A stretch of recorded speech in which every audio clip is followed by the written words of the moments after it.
Hi friends, welcome back to my channel. ఈరోజైతే నేను పొట్టు మినపప్పుతోటి సున్నుండలు అయితే చేస్తున్నానండి. ఇదిగోండి, సున్నుండలకి నేను ఇలా పొట్టు మినపప్పు తీసుకున్నాను. ఈ గ్లాస్తో 2 గ్లాసులు అయితే నేను పొట్టు మినపప్పు తీసుకొని ఇట్లా బానట్లో వేసుకొని బాగా దోరగా వేయించుకోవాలండి. మంచి మినపప్పు వేయించినప్పుడు మంచి వాసన అయితే వస్తుంది కదా, అంతవరకు బాగా వేయించేసి పక్కన పెట్టుకోవాలి, చల్లారి పెట్టుకోవాలండి. చాలా హెల్దీ రెసిపీ, పిల్లలు అయితే చాలా ఇష్టంగా తింటారు కదండి.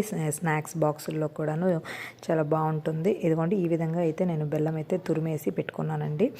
ఇప్పుడు మనం ఏ గ్లాస్తో అయితే మినపప్పు తీసుకున్నామో ఆ గ్లాస్కి నేనైతే 1.5 గ్లాసు బెల్లం అయితే తీసుకున్నానండి. ఈ విధంగా మిక్సీ జార్లో వేసుకొని ఇట్లా పొడి అయితే చేసుకోవాలండి. నెయ్యి అయితే ఇట్లా కరిగించి పక్కన పెట్టుకున్నాను. 1.5 గ్లాస్ అయితే నేను తీసుకుని ఈ బెల్లాన్ని కూడాను మిక్సీలో ఒకసారి వేసి తిప్పానండి, స్మూత్గా రావడం కోసం. తర్వాత ఇదిగోండి, నెయ్యినైతే ఇట్లా కరిగించేసి పెట్టుకోవాలని చెప్పాను కదా. ఇంకా ఇదంతా మిక్స్ చేసుకొని బెల్లము ప్లస్ మినపప్పు పొడి అంతా మిక్స్ చేసుకొని మనకి ఉండకి వచ్చేంత వరకు నెయ్యి అందాసుగా పోసుకోవడమేనండి. ఇదిగోండి, ఇట్లా పోసిన తర్వాత నేను తీసుకున్న నెయ్యి ఇంకా కూడా కొంచెం మిగిలిందండి. ఇదిగోండి, ఇట్లయితే ఉండలు చుట్టుకోవటమే మనకు కావాల్సిన సైజులో. చాలా హెల్దీ రెసిపీ అండి. పొట్టు మినపప్పుతో అయితే ఇంకా చాలా బాగుంటుంది. ఇదిగోండి, ఇట్లా అయితే ఉండలు అయితే వచ్చేస్తాయి. సో ఓకే, వీడియో నచ్చితే ప్లీజ్ లైక్ చేయండి, షేర్ చేయండి, సబ్స్క్రైబ్ చేయండి. మీరు కూడా సున్నుండలు చేసుకొని తినండి. బాయ్.